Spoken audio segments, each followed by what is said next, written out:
you were with us in Tampa. Yes. And we love the repeat. We love the repeat. We've Glad southerned to be up here. a little bit here. So first question I got to ask you, a little bit of controversy right now about the platform, usually drawing a lot of attention on the Republican side, but the issue of Jerusalem in the platform.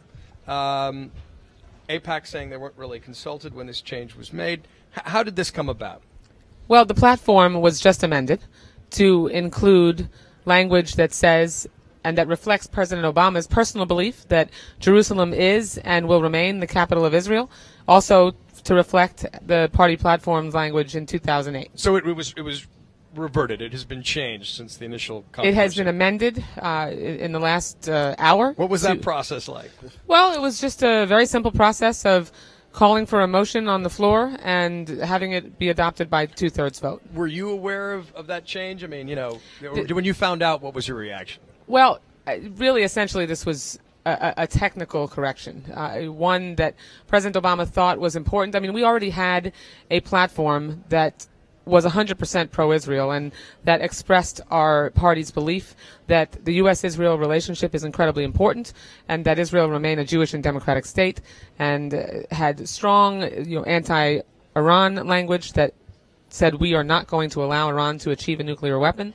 But President Obama felt that it was important that the platform reflect his personal view that Israel has as its capital Jerusalem, and that it will remain the capital, and that for clarity's sake it was important to reinsert that language. David, I see you smiling over there with a question. I note this morning there was an op-ed in the New York Times by Haim Saban giving a big endorsement to the president. Haim Saban, of course, most famous for creating the Mighty Morphin Power Rangers, a hugely successful Hollywood figure, a huge supporter of Bill and Hillary Clinton, and somebody who had a lot of grumbling things to say, not a supporter of President Obama in 2008, a lot of grumbling things to say about him in 2009, and now he seems to be all on board. He's written this op-ed. He has had a one-on-one meeting in the Oval Office with the president, which he described to the Hollywood Reporter. And I noticed that Haim Saban, who's got a net worth north of $5 billion, who in the past has given $10 million to the DNC to build a new headquarters, has pledged the sum of, roll Dr. Evil here, $1 million to the Obama re-election, which suggests that his wallet is not quite as willing as his mouth. What does that mean? Well, all that you've just told me is news to me. No way. So, way. No I mean, way. other than that, obviously, there's an editorial in the New York Times, but we have so many different donors, and Haim Saban has been an incredible supporter of the Democratic Party. We're proud to continue to have his support.